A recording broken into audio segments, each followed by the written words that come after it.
Hello po, ako po si Remelyn Luis, ang secondary operator ng Tugigaraw branch. Ito po yung machine namin, Shanggong 2 heads. Ang Embro machine ay madalas magamit. May 20 pieces na run kami last week.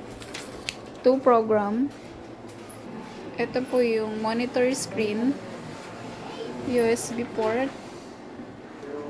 Ito po ang needle bar. Maayos naman pong magtahi.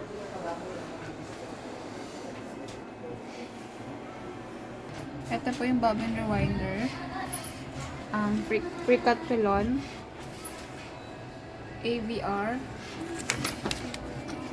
Embro tools, sa fabric sample, yung unused thread po,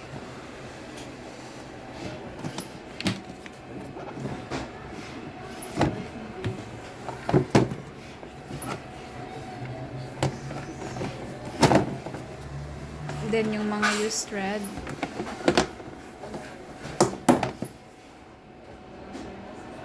Ito po yung daily output namin. Ito po sa yung production log. Updated naman.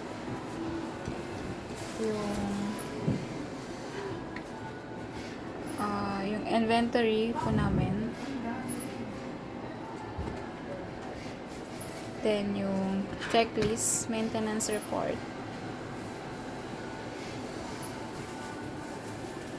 Sa file management, ang storage capacity ng saving file namin ay good. Nakapag-delete naman po ako ng 12 last week.